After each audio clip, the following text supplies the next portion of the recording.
if you could launch a profitable junk removal business in 2025 without wasting years, blowing cash, or running it into the ground before it even gets off the ground?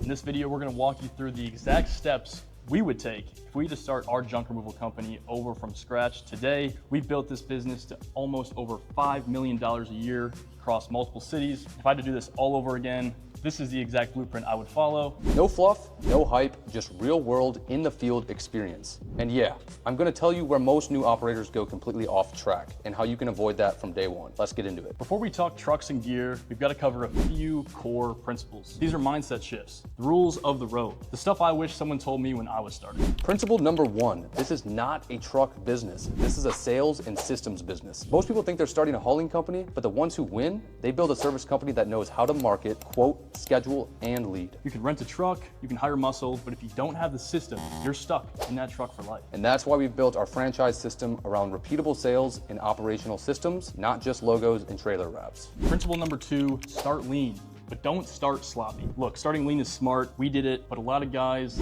cheap out on the wrong things. They buy garbage equipment, they skip uniforms, they hope customers will take them seriously. You don't need to spend a fortune, guys, but you do need to look like a professional service business, even on job one. We spent years dialing in what to spend on, what to skip. Franchises don't have to figure that out the hard way, but if you're starting solo, you gotta keep that in mind. Principle number three, you're gonna need capital. Unless you're a junk god and you can somehow start with no money, no equipment, and no fees, you're gonna need some kind of capital to get moving.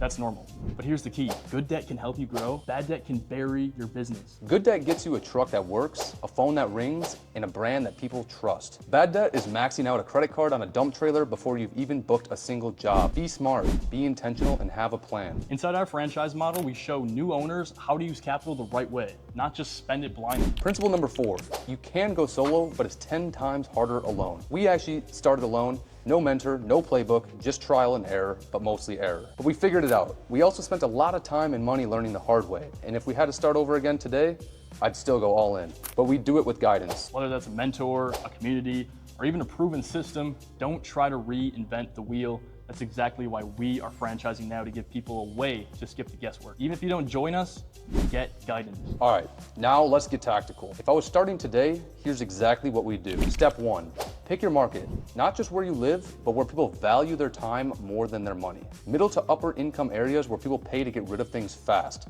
That's your ideal customer. Step two, get your first 10 jobs. You don't need a logo, a website, or even an LLC yet. You need a Craigslist ad, a Facebook group. You can call your friends, family, neighbors. Get the reps. Learn how to do the work, then build around it. Inside our franchise program, we actually preload initial jobs before our owners even go live. That's how important this is. Step three, learn how to quote and close. This is where most new junk haulers lose money. They just underquote and lose profit, or they overquote and lose the job. You need to understand your pricing structure, how to speak to customers, and sound like someone they can trust with their stuff. And you need to get good at this as fast as you can. Step four, figure out your dump situation. Where are you taking the junk? How far is it? How much does it cost per load?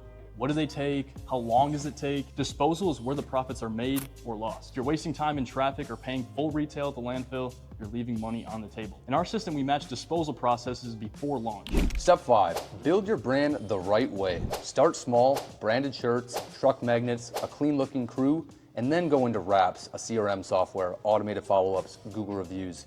Trust builds brand, and brand builds repeat business.